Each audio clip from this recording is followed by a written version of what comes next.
Hello friends, so I'm back again with a new video, and the credit for this video also goes to my wife who has collected all the materials required for this video, and she has edited this video for you all right. So let's dive into it without wasting further time. So today I have 10 points that show faith and science actually coexist. All right, I have evidences because in modern times, as people are discovering and as people are getting more knowledge in science, they have started questioning faith.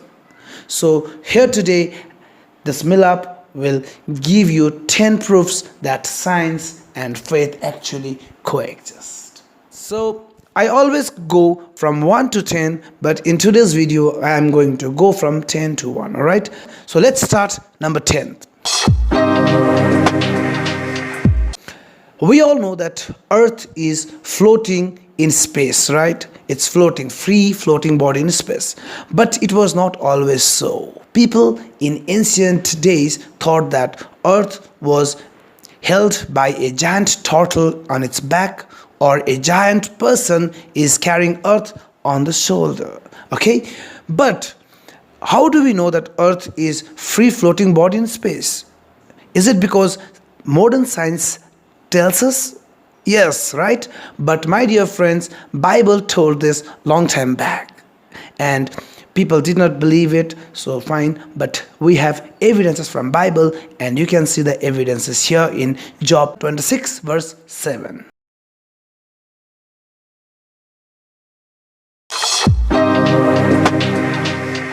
So friends, at in number 9, I have washing the hands or cleaning it with sanitizer from science, but from religion it is cleansing thy hands. All right.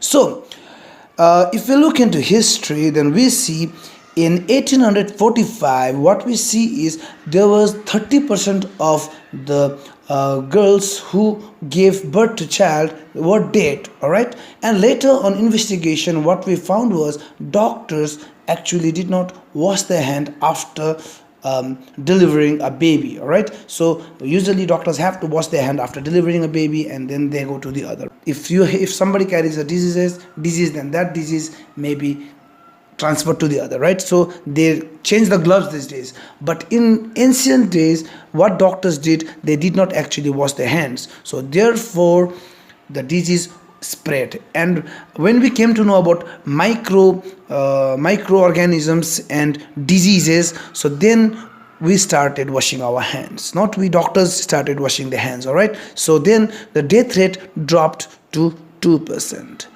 This is according to science. But if I want to talk to you about religion, then this has already been mentioned in Bible in Leviticus 15 verse 13. You can check it out.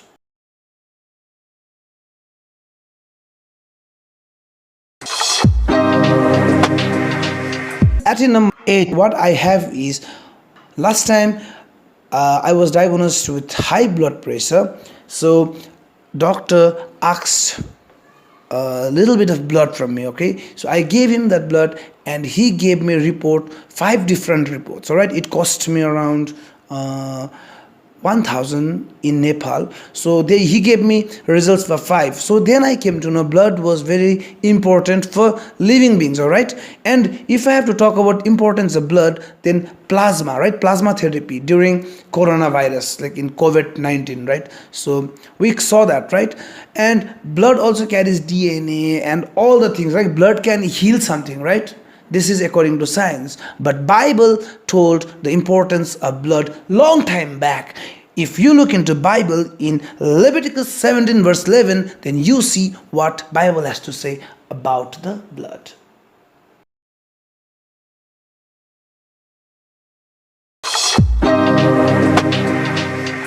So at number 7, I have something about the spherical shape of the earth, right? Before, people thought earth was like a braid or a cover, right? Round but flat. But it was in 500 BC that lots of theories came regarding Earth as a round. Eratosthenes, if I am pronouncing it right, Aristotle, and Pythagoras. Okay, Pythagoras is a very familiar name if you are in class 8, 9, 10, because you have to deal with Pythagoras theorem, right? So, but however, what I'm trying to say is this is according to modern science, that Earth is round, right?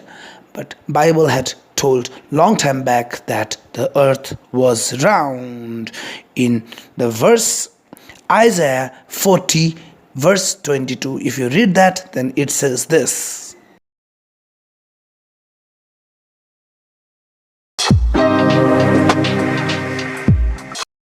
So at in number 6, I have something about oceans, all right?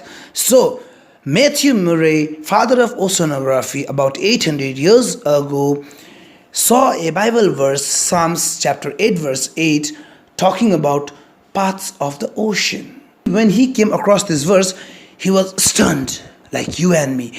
Paths in the ocean? So then Matthew Murray, like we just got shocked, but Matthew Murray, he packed his bag, and then he started his journey to find the path of the ocean.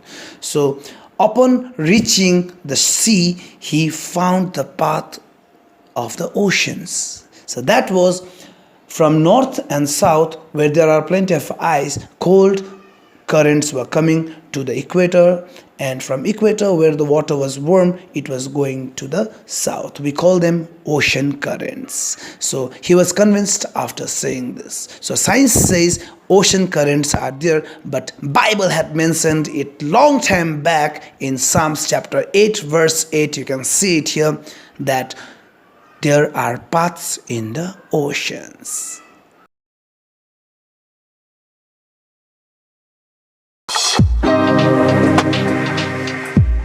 So at in number 5, what I have is, I have light waves and radio waves. Alright, I'm not teaching you physics here, but I will tell you something that relates Bible.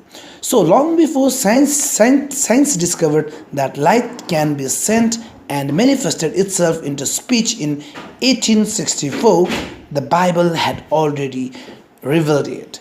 It was the time when God asked Job a very strange question back in 1500 BC, saying, "Can you send forth lightnings that they may go and say to you, here we are?" You can see the verse here, Job 38 verse 35.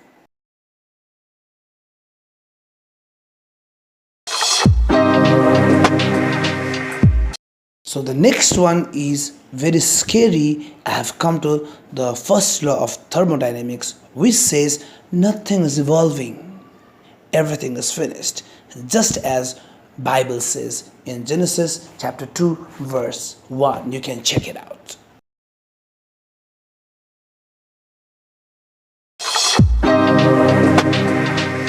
So this one is for all the architect students. I'm joking.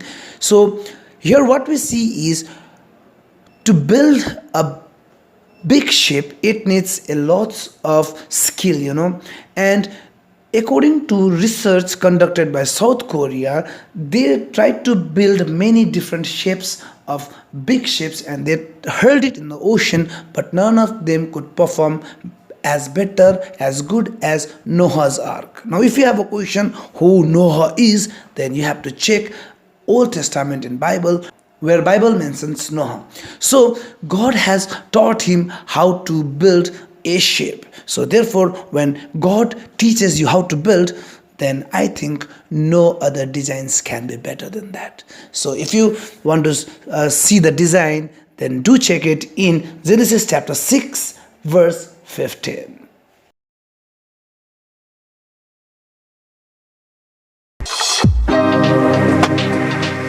So at in number 2, I have quarantine. All right, the word quarantine, this was quite famous after COVID-19. So in quarantine, what we do is we keep someone who is infected aloof. All right, so this term became famous in 20th century, but in Bible, God has already given us knowledge about quarantine. If you don't believe me, you can turn the Bible in chapter Leviticus chapter 13 verse 16. What you see there, God is teaching us about quarantine.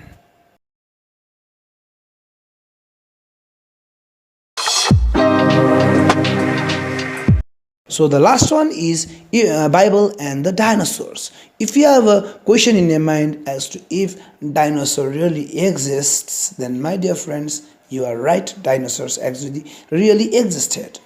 In Bible it is written, alright, God himself spoke to Job of a creature he created called behemoth. Some commentators say if it was hippopotamus. However, the hippo doesn't fit in some accounts. The characteristic of massive animal that God created had tail like that of a cedar tree, which is very big tree, and hippo clearly doesn't fit in the description. Now if you want to see where it is written, then do turn the Bible to Job chapter 40 verse 15 to 24. So, like us, subscribe us, and share us, encourage us so that we can make new and more videos for you all.